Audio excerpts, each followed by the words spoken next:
a segunda temporada do Jungiando, o podcast do Instituto de Psicologia Jungiana Rio Preto. E nessa segunda temporada, nós vamos falar sobre as complexidades da vida humana, os relacionamentos, a família, os filhos. E para isso, vamos continuar a falar de psicologia, literatura, cinema e tudo mais o que vier à nossa cabeça. Eu sou a Daniele Fumagalli. Eu sou a Patrícia Lopes. E eu sou a Maiara Suguaia. Bem-vindos à segunda temporada do Jungiando. Uma criança brincando ali sozinha. Muita gente nem imagina que ali ela está trazendo várias histórias por meio da fantasia que ela cria na sua imaginação. Aliás, é muito bonitinho, né? Ver as crianças brincando sozinhas e imaginando. E são diversas situações que ela reproduz, né? Com variados personagens. Outra situação ainda é um desenho, que ela rabisca alguma paisagem com pessoas ou animais. Às vezes, à primeira vista, pode parecer meio desconexo, né? Mas sempre cheio de cores. Na verdade, gente, ali tem muito da realidade de vida, né, dessa criança. E também é neste contexto que ela vai trazendo várias coisas da sua personalidade que está se formando. Pensando nisso, hoje nós vamos falar sobre como essa fase da vida humana tão especial é percebida por autores pós-junguianos, que foram estudar a fundo o processo de individuação na infância. Hoje, então, a gente vai sair um pouquinho aí só do clássico do Jung e a gente vai apresentar para vocês alguns autores aí super bacanas que são considerados pós-junguianos, que é o Michael Fordan e o Eric Neumann. Para esse episódio de hoje, algumas informações a gente também vai utilizar o analista junguiano brasileiro Alessandro Caldonazzo Gomes, que é do IPAC, que é o Instituto de Psicologia Analítica de Campinas.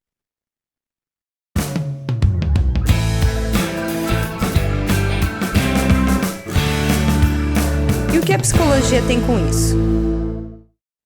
Bom, e como já vimos em outras discussões aqui, a nossa personalidade não se forma simplesmente de um conjunto de identificações com os outros, mas também de algo completamente autêntico que se desenvolve desde sempre. Por isso, notamos como crianças muito novas já possuem a marca da sua singularidade e, apesar dessas identificações, existe e se desenvolve nela. É pela fantasia e pelo brincar que a criança vai gradativamente marcando sua separação dos outros, afirmando a sua identidade, quem ela é, o que ela gosta, o que ela não concorda. Pensando em tudo isso, podemos perceber que na atualidade tem aparecido uma crescente demanda de crianças para análise infantil. O Jung dedicou as pesquisas sobre o processo de individuação, pensando mais na chamada segunda metade da vida, né? Não destacando tantos aspectos do desenvolvimento infantil. E a partir disso, outros autores pós-junguianos, como a Mayra falou, começaram a se aprofundar nessa realidade necessária para a clínica e para o desenvolvimento humano. Você, mais do que ninguém, como psicólogo infantil, pode falar, né, Paty? Esse aumento de demanda, né, das crianças nos atendimentos clínicos.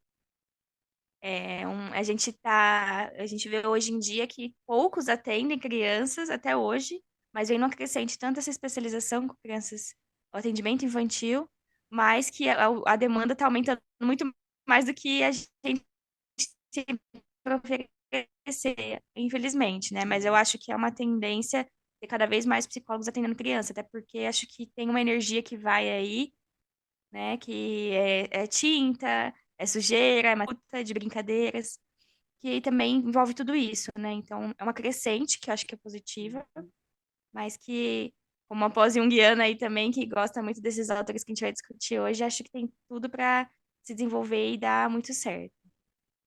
E aí, esses pós-junguianos começaram, então, a se aprofundar nessa realidade que foi muito necessária para a gente, para a clínica, pensando no desenvolvimento humano.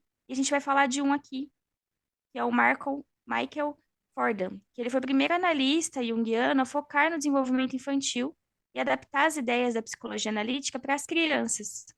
E também um outro que é uma referência, né, para a gente foi o Eric Neumann. Mas como eles conseguiram, então, né, pensando que o Jung não estudou tanto a questão do desenvolvimento infantil, aplicar tudo isso para as crianças. Vamos ver um pouquinho, então. O Jung, ele desenvolveu a teoria dos tipos psicológicos, psicológicos, né? E como que também pode, dependendo do caso, ser utilizado na psicologia infantil. Basicamente, a ideia lógico, daquela criança introvertida ou extrovertido e as funções que ela vai apresentar, como pensamento, sentimento, percepção e intuição, que a gente já falou aqui em outro episódio, né? Sobre os tipos psicológicos, quem não ouviu, escuta lá.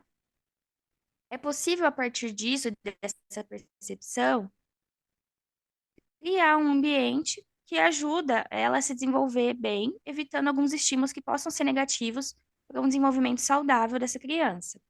E a gente quer deixar claro aqui, né, que o tipo psicológico ainda não está completamente formado na infância, mas que em alguns casos, algumas crianças, já dá para perceber esse tipo psicológico aí com uma certa evidência. E aí a gente pode usar desse olhar para poder trabalhar com ela, capacitando, estimulando, promovendo, como a gente quiser dar um nome aí, para poder proporcionar um contexto favorável para essa criança, tá? Lembrei de um exemplo aqui, né? Tem um priminho bebê, e é engraçado, ele tem, tipo, fez um ano agora recente. E ele gosta de ficar um pouco sozinho na dele, ele precisa do tempo dele. É difícil um bebê que gosta, né, de ficar Sim. sozinho um pouco. Mas ele precisa do tempo dele para recarregar a bateria, assim, é engraçado. Já dá para perceber que o Ravi vai ser introvertido, por exemplo, assim. E tem criança que realmente, né, desde muito cedo, a gente percebe. Eu lembro desde muito cedo que, hoje olhando para trás, eu sou sentimento, né, minha função principal. Acho que era meio muito fácil para mim lidar com essas coisas, sabe? Mas dessa função assim, enquanto que o pensamento sempre foi uma dificuldade. Então acho que Mas a eu gente vai percebi isso mudando, cedo. né? Vai mudando, vai mudando. E é bom, né, que inclusive a gente consiga se desenvolvendo e faz parte do programa e, né, de individuação, do processo de individuação que a Uhum. gente consiga desenvolver o outro lado. Mas é engraçado, tem criança que desde cedo dá pra perceber, né? É. É. Uma outra contribuição aí que a gente pode pensar que o Jung deu para a gente trabalhar na psicologia infantil foi a teoria dos complexos. Ela explica que muitos problemas infantis vêm de como a criança se conecta com os complexos dos pais. Para ele, as crianças são tão ligadas ao jeito de pensar e sentir dos pais que muitas vezes, né, isso a gente vê o tempo todo aqui na psicologia, na análise infantil, que os problemas que surgem nelas são muitas vezes reflexos dos complexos dos pais. A criança, ela acaba absorvendo muitas vezes o estado emocional e inconsciente dos pais. Pois é. E baseado nessas perspectivas do Jung, né, nas ideias dele, foi que o Fordan foi um dos pioneiros a aplicar esses conceitos na psicologia infantil. Houve outros autores que também trabalharam nesse sentido, então a psicologia estava num crescente naquele momento em torno do Jung, e tiveram outros autores que também trabalharam com as ideias do Jung para a infância, né? O Fordan destaca que o processo de individuação, na verdade, começa na infância, e ele é fundamental para o amadurecimento. No livro dele, que chama A Criança como Indivíduo, o Fordan traz o conceito de self primário. É uma unidade que forma a base da identidade pessoal e que leva ao processo de individuação, e faz com que a criança se desenvolva naturalmente. Os pais, então, vão ter qual papel? O de apoiar o crescimento da criança, né? O desenvolvimento do self, ajudando a criança a se sentir confiante em relação ao mundo, a eles, à família, aos irmãos. E quando essa criança vai para a terapia, o trabalho do terapeuta é observar, ouvir a criança e entender quais são os pontos que causam ansiedade e que precisam de atenção. O Fordan destaca que em terapia é importante usar empatia, tato e até mesmo a intuição do analista para ajudar a criança a encontrar formas mais saudáveis de lidar com as suas questões. O Fordan também tem um outro conceito que é interessante, às vezes é meio difícil de entender esse conceito, mas a gente vai falar um pouquinho dele, que é o conceito de deintegração. Não é desintegração, é deintegração, que é usado quando o self como que se divide em partes que se ativam em contato com o ambiente, e depois essas partes se reintegram em momentos como sono ou processos de reflexão, ou quando a criança fica em silêncio, ajudando então no crescimento e no desenvolvimento da criança. Quando a gente fala em individuação, a gente está se referindo ao conceito junguiano de desenvolvimento do self, que é um processo no qual uma pessoa se torna quem ela realmente é, né? Que a gente vai desenvolvendo e integrando os aspectos conscientes e os inconscientes da psique. O Jung, ele focou principalmente nesse processo ao longo da vida adulta. E o Fordham trouxe o conceito para a infância, adaptando as ideias do Jung para a psicologia do desenvolvimento infantil.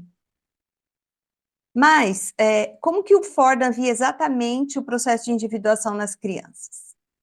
Ele partiu da premissa que, desde o nascimento, a criança já possui um núcleo psíquico que ele chamou de self original.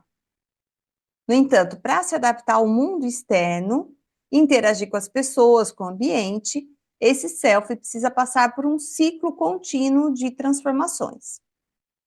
É aí que entra aquela ideia do Fordham de deintegração e reintegração.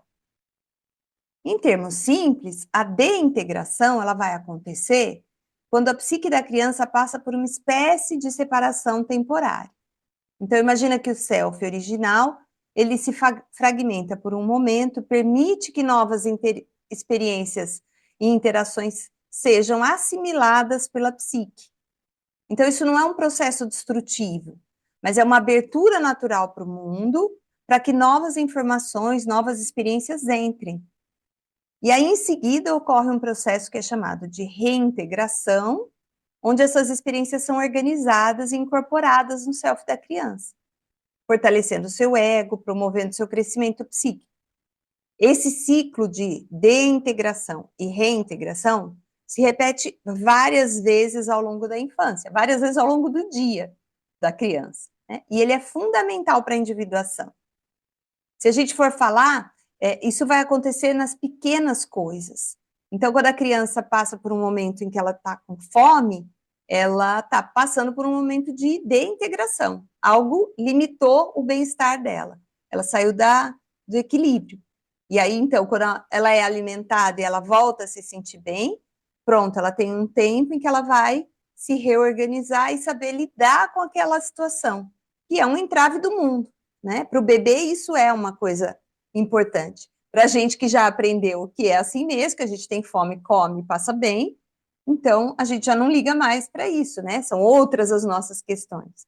Mas ao longo da vida da criança, ela vai precisar passar por vários momentos desses. E o momento de reintegração é aquele momento que a criança está lá quietinha, né? Às vezes você põe o bebê no berço, ele fica quieto, ou no carrinho. Não está dormindo, mas está lá quietinho, né? Às vezes está olhando para a própria mão, às vezes está olhando para o quarto. Esse é um momento de reintegração. Não mexe na criança nessa hora, deixa ele lá, né? Ai, tadinho, está acordado e está sozinho. Ele precisa desse momento que ele está quietinho, em silêncio, tranquilo, para poder reintegrar tudo. Ou seja, sentir que está tudo equilibrado novamente. Depois, quando ele passar essa fase, ele vai chamar com certeza, né? Vai vir o chorinho, vai ser o momento que ele vai chamar e que vai querer interagir novamente. É muito bacana. Então, como a Dani citou, né? Então, um exemplo prático, então, para a gente entender melhor esse processo de integração, reintegração, é observado ali no dia a dia, né, da mãe e do bebê, especialmente nessas interações iniciais, né? E aí o Fordham, então, influenciado por teorias também das relações objetais, destacou que o contato afetivo, né, com a mãe ou com a figura cuidadora é essencial para a criança vai desenvolvendo, né, a identidade dela. Ao receber carinho, cuidado e também limites, né? O self da criança, então, ele vai se deintegrar para que novas experiências emocionais sejam absorvidas. E então se reintegra, né, com um ego mais forte e mais adaptado às demandas da realidade. E aí esse ciclo, segundo Fordham, não é algo estático, mas ele é dinâmico e vital para a formação da personalidade. Se a criança passa por experiências traumáticas, ou se o ambiente, né, não é suficientemente acolhedor, essa deintegração, ela pode ser vivida, gente, de uma forma excessivamente intensa, dificultando a reintegração, né? Porque uma coisa é a criança estar ali com fome, achando que está acabando o mundo, né? Que o bebezinho acha, e dali 5 minutos a mãe já oferece o alimento. Isso não vai ser tão traumático, né? Não vai ter é, essa quebra ali para a formação do ego. Agora, se é uma situação que é extremamente traumática, ou se a privação vai ser muito grande, ou se não vai ser suficientemente depois acolhido, amparado, digamos que fica uma fenda muito profunda, né? Que vai ser difícil reintegrar. Escuta, então, a reintegração saudável, né? E, claro, envolve a integração consciente de aspectos mais profundos da psique, como os arquétipos. Na infância, o processo é mais voltado, né, para a construção de um ego coeso e adaptado ao mundo. Tudo isso, né, contribui para a criança vá se diferenciando dos outros, fortalecendo sua identidade única. É a questão que a gente fala que a frustração vai acontecer, né? Às vezes os pais têm muito medo, né, dos filhos se frustrarem e tal. E, gente, frustração não só faz parte, como é inevitável, inclusive importante, né, em certa dose, para que a criança tenha um ego aí estruturado. Não em excesso, é a questão do equilíbrio que a gente sempre fala, né? Não em excesso, mas também saber que é impossível não frustrar o seu filho em algum momento. Isso vai acontecer. E aí, o Fordan trouxe uma contribuição inestimável, então, ao campo da psicologia infantil, né, dentro aí da visão junguiana. Ao adaptar o conceito de individuação para a infância, ele nos mostra que esse processo começa muito antes da fase adulta e é fundamental para o desenvolvimento saudável da criança. E aí esse ciclo que a gente falou, né, de integração e reintegração, ele permite que a criança explore o mundo externo e, ao mesmo tempo, construa a sua própria identidade, de forma progressiva e dinâmica. Esse é o Fordham, mas a gente vai ver agora um outro grande nome, que foi o Eric Neumann.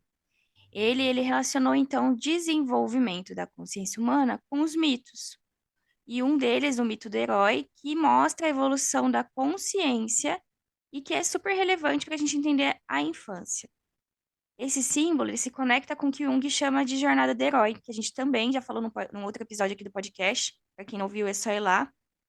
E que representa, aqui no caso, o Neumann está defendendo, a primeira fase da infância, onde o principal é que a criança aprenda e se adapte ao mundo, construindo uma persona. Para quem não lembra, persona é o jeitinho que a gente tem de se apresentar para os outros, para o mundo, né?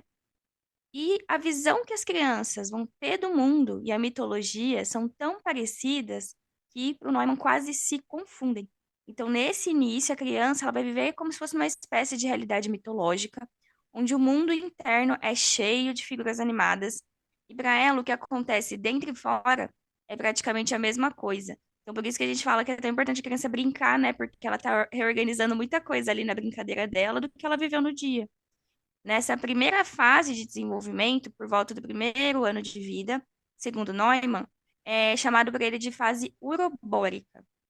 Esse palavrão aí é um momento em que ele entende que a psique da criança encontra-se fundida e regulada com a psique da mãe, o si mesmo infantil, que vai depender de uma relação adequada e saudável, para que possa se relacionar com o outro e posteriormente ter consciência de si mesmo. Uma relação inicial que é adequada, aquela que protege, que alimenta, aquece a criança, é importantíssimo e estrutural para o desenvolvimento saudável da sua consciência. Pensando nisso, com o objetivo do desenvolvimento infantil é, né, chegar à maturidade, e para isso a criança precisa fortalecer seu ego, ela vai controlar então com isso seu mundo interno e externo. É super importante que nessa fase a criança crie modelos nos quais ela possa se basear para construir a sua identidade. A gente consegue ver, né, esses aspectos heróicos na infância, porque mostram como a criança tenta conquistar sua autonomia e controlar um ambiente ao redor, seja ele interno ou externo. E faz muito sentido também, né? Porque as crianças têm muito essa fase da fantasia com heróis, com alguma figura que elas se identificam, que elas querem ser iguais, com os mesmos poderes nessa fase, né? Bom, gente, como vocês podem perceber, os autores pós-junguianos, o Fordham e o Neumann, têm uma abordagem sobre a criança e seu universo a partir de pontos de vista diferentes. Alguns podem até pensar opostos, mas o mais importante de tudo é que são complementares e que contribuem muito para o nosso entendimento da realidade infantil e o processo de individuação que já acontece nele. O Ford, ele defende que a criança já nasce com seu self e desenvolve desde bebê ao longo da vida, independente do self da mãe. Inclusive, o bebê, ele sofre influência da mãe, assim como ela sofre do seu filho. Mas, como falamos, ele trouxe o conceito de deintegração e reintegração, que vai acontecer aí ao longo de toda a infância para organizar tudo isso. E esse processo é essencial para o crescimento psicológico e adaptação às novas experiências dessa criança ou do novo adulto que vai surgir por aí. Muito bacana.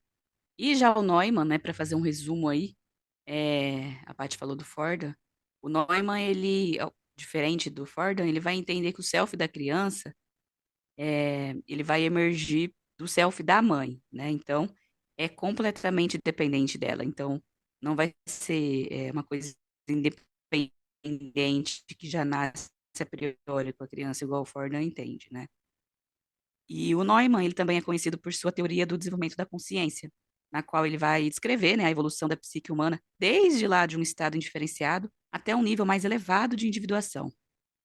O Neumann introduz a ideia, gente, de que a consciência humana passa por estágios arquetípicos, né, que vão refletir tanto o desenvolvimento individual quanto o coletivo, né? Então, tanto o desenvolvimento da pessoa ali, né, daquela vida, quanto coletivo no sentido humano mesmo, né?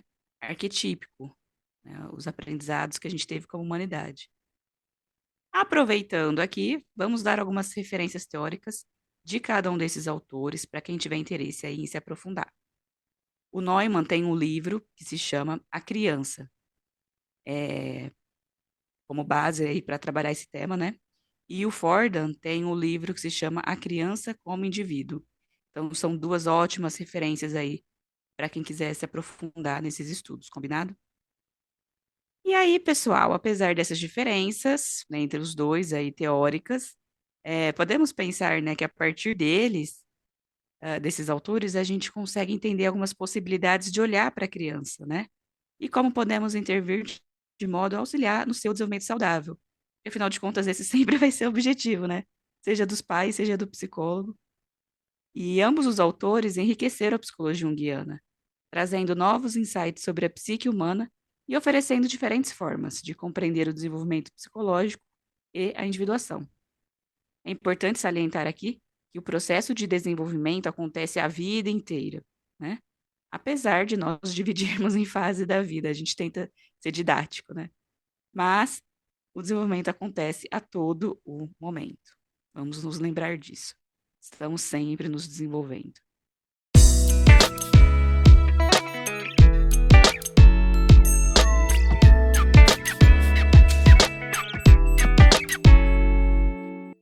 E vamos agora para as dicas. Um filme que é um clássico conhecido. Ele foi, para quem não sabe, gravado durante 12 anos. Então, foi um filme muito longo que deu aí muito trabalho para os diretores, produtores, porque ele ficou acompanhando, né, o ator, que era a criança, ao longo dos 12 anos para pegar todas as fases da vida dela, desde criança, adolescente até se tornar um jovem adulto e se chama Boyhood, da infância à adolescência. Conta a história de um casal de pais, da criança que chama Mason, e tentam criar ele de a forma mais saudável possível, né? E a história vai percorrendo, então, a vida desse menino durante 12 anos, como a gravação foi feita, da infância dele até a juventude. E é legal porque faz uma análise da relação dele com os pais conforme ele vai amadurecendo.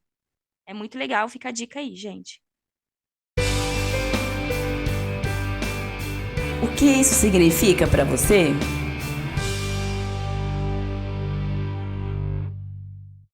No nosso momento artístico, hoje a gente trouxe uma música que é da banda irlandesa do U2, e é uma música que o Bono fez para o seu pai, Bob Wilson, que faleceu em 2001, em que ele vai falar da vulnerabilidade e da interdependência humana, né? É uma homenagem que ele fez para o pai dele. Eu vou ler a tradução, depois na descrição do episódio vai ter lá o link para a música para quem quiser ouvir, tá bom? Teimoso, você acha que entende das coisas. Você diz para mim e para qualquer um que você é duro o suficiente. Você não tem que resistir, você não tem que estar sempre certo. Deixe que eu leve alguns golpes por você essa noite. Me escuta agora. Eu preciso que você saiba. Você não tem que aguentar isso sozinho. E é você quando eu olho no espelho. E é você quando eu atendo o telefone. Às vezes, você não consegue sozinho. Nós brigamos o tempo todo, você e eu. Está tudo bem. Nós somos a mesma alma. Eu não preciso ouvir você dizer que se não fôssemos parecidos, você gostaria muito mais de mim. Me escute agora, eu preciso que você saiba. Você não precisa aguentar isso sozinho. E é você quando eu olho no espelho. E é você quando eu atendo o telefone. Às vezes, você não consegue sozinho. Sei que não conversamos, já estou cheio de tudo isso. Você pode me ouvir quando canto? Você é a razão de eu cantar. Você é o motivo pela ópera estar em mim. Onde estamos agora? Eu tenho que te deixar saber. Uma casa não é necessariamente um lar. Não me deixe aqui sozinho. E é você quando me olha no espelho. E é você que faz isso ser difícil de passar. Às vezes você não consegue sozinho. Às vezes você não consegue. O melhor que você pode fazer é fingir. Às vezes você não consegue sozinho. Muito bacana. E se você É muito linda a quiser, música, né? se você quiser ouvir a música, depois a gente vai colocar o link dela para quem tiver o Spotify poder clicar e ouvir a música depois do episódio de hoje. O título da música é, eu não sei falar em inglês, vou tentar arriscar aqui. Sometimes you can't make it on your own. E converse com a gente pelo e-mail podcastjungueando@gmail.com ou pelo site psicologiajung.com.br. Tudo junto. Compartilhe esse episódio com alguém que você acha que vai gostar e que vai se interessar pelo tema. E hoje a gente tem um recadinho especial da nossa querida Maiara. Maiara, diz aí. Hora do ok, uma notícia fresquinha. Hoje a gente vai sair aqui do protocolo convencional para dar uma notícia, gente. Eu acho que a gente falou em alguns episódios, né, meio solto assim, mas eu estou grávida, estou oficialmente aqui falando, estou grávida. Nesse momento que a gente está gravando esse episódio, eu já estou de 37 semanas para os leigos aí, né? Que o pessoal fala, fala em semana, o que que isso quer dizer? Quer dizer que é o 9º mês, quer dizer que eu tô quase tendo bebê, literalmente. Então, eu vou ter uma licença maternidade aí. Por isso, em alguns episódios aí durante algum tempo, vocês terão a Dani e a Pati e algumas convidadas, alguns convidados aí. Então, vocês ficarão um tempinho aí de folga da minha voz, porque estarei cuidando do Matheus. E a gente tem falado bastante, né, sobre maternidade, cuidado com bebês. Para mim está sendo assim, né, uma pós-graduação para esse período que terei aí. Então, quando possível, eu retorno, né, para as gravações aqui e a gente se vê. Um beijo para vocês. Lembrando que esse roteiro aqui, esse episódio, foi feito pela Daniele, pela Maiara e pela Patrícia, e a edição de som do Kleber Zumiotti. Então, eu vejo vocês daqui a algum tempo. Um beijo para todos. Agora fiquem com as despedidas das meninas. Beijo, gente. Até a próxima. Até mais. Tchau, tchau.